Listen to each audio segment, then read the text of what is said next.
We share a reading by Walema Kwanza Ntele.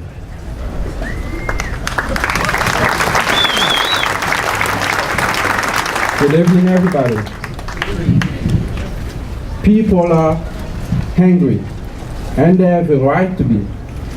We should not fool ourselves into thinking that this violence only affects those whose names have appeared on TV or in the newspaper. African Americans are twice as likely to be arrested and almost 4 times as likely to experience the use of force during encounters with the police. African American and Latino comprise well over half of all prisoners.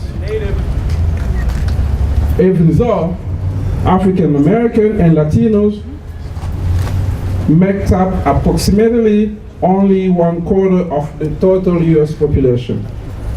We are far from eradicating racism in this country. Today, in America, if you are black, you can be killed for getting a packet of Skittles during a basketball game, or murdered in your church while you are praying. This violence fills us with outrage, disgust, and deep, deep sadness. These hateful acts of violence amount to acts of terror. They are perpetrated by extremists who want to intimidate and terrorize black, brown, and indigenous people in this country. It is an outrage that is, in this early 21st century, we are seeing intolerable acts of violence being perpetrated by police and racist acts of terrorism by white supremacists. Weeks before his death, Dr. Martin Luther King Jr. spoke to a union group in New York about what he called the other America.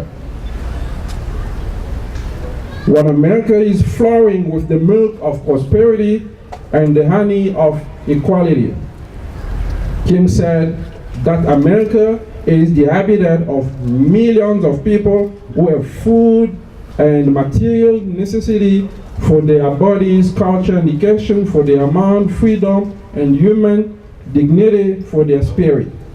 But as we assemble here tonight, I'm sure that each of us is painfully aware of the fact that there is another America, and the other America has a daily happiness about it that transforms the buoyancy of hope into fatigue of despair.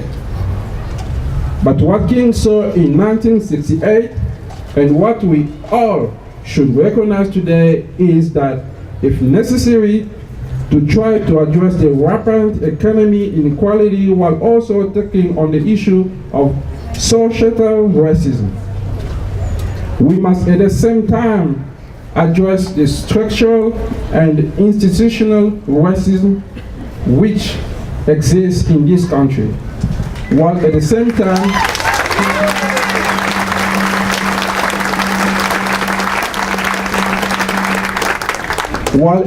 time we vigorously attack the grossest level of income and wealthy inequality, which is making the very rich much richer, while everyone else, especially those in our minority community, are becoming poor.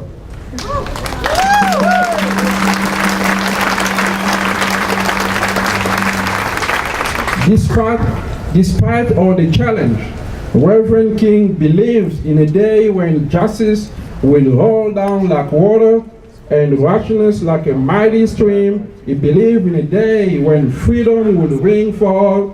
He believed in us. We must not fail it. Thank you.